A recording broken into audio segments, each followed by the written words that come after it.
Thank you, Lord, for a new day.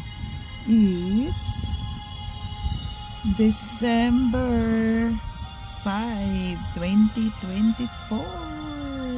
Ito po yung ating view.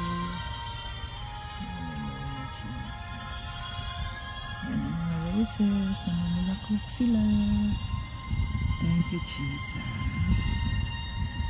Ito ang salita ng ating Panginoon. You are my hiding place and my shield.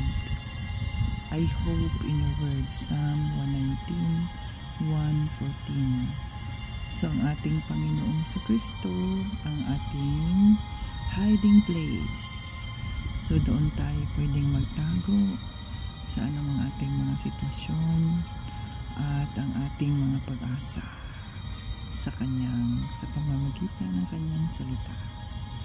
Kaya huwag tayong mawala ng pag-asa. Ano man ang ating mga sitwasyon, manahimik tayo at let's hide ourselves in the presence of the Lord Jesus Christ, in the presence of the Holy Spirit. Nang sa ganoon tayo ay ma-relieve, tayo ay ma-refresh, tayo ay makakuha ng panibagong lakas. Dahil sa ating Panginoong Kristo, doon natin nakukuha ang kalakasan ng ating pangangatawan. Ang kaligayahan natin, ang pag-asa, hindi sa tao, o sa pera, o sa ano pa mang bagay sa mundo, kundi sa presensya ng ating Panginoong Kristo. Hallelujah. Holy Spirit, thank you po. Guide us today na ikaw po ang aming maging gabay at mapurihan namin ang Diyos Ama.